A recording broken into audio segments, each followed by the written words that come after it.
Daniel Rowland, 1711 to 1790. In the winter of 1735, Griffith Jones, renowned forerunner of the Welsh Great Awakening, was preaching in a churchyard in Cardiganshire, Wales. A large crowd of men, women and children who could not fit in the church listened attentively to the preacher, even as the cold winter air swirled around them. But another wind was gathering force. Just as Christ said that the wind bloweth where it listeth, John chapter 3 verse 8, the Spirit of God was about to fall on an unsuspecting heart. With tears, Jones preached about repentance from sin and faith in Jesus Christ, warning the crowd that unless they were born again, it was impossible for them to enter heaven. Jones knew that only the Spirit could penetrate the rock-hard heart of men. As Jones preached, he noticed one young man who seemed especially stiff-necked. This young man was acting restless, distracted, and rebellious, almost as if he was trying to disrupt the service. Surprisingly, the young man was an Anglican clergyman named Daniel Rowland, a curate in a nearby parish. He was 22 years old and known by all to be a religiously lukewarm, worldly-minded jokester. Like many of his peers in the clergy, Rowland was hostile to those who preached the new birth and a Spirit-worked life change.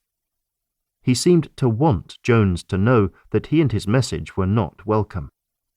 The reason the congregation was meeting outside may even have been Rowland's doing. Jones observed the young man for a moment. Then, pointing at Rowland, Jones exclaimed with an expression of gentle compassion, "Oh, for a word to reach your heart, young man." Some in the crowd near Rowland glanced at him. Others silently prayed for him in their hearts. Rowland soon stopped acting rebellious and restless. For the rest of the sermon, he listened attentively and seriously. At first, Rowland felt ashamed as a clergyman to be called out for his misbehavior. But shame soon melted into conviction as the truth of Jones's message began to penetrate his heart.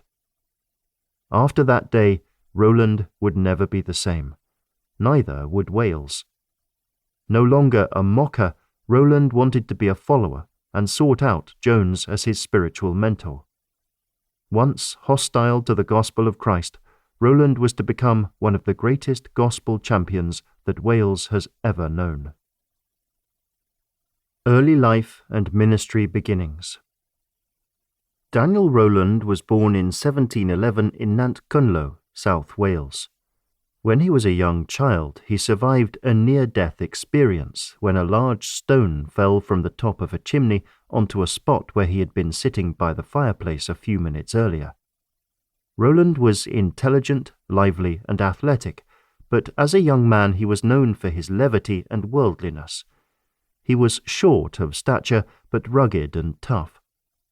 When he was ordained as deacon in 1734 by the Bishop of St. David's at Duke Street Chapel in London, he walked the nearly 400-mile round trip from Wales to London and back.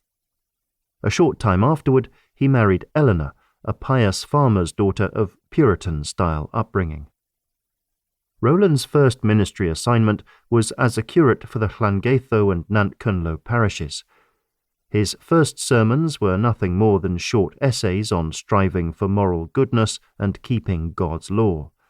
He was a stranger to God's grace.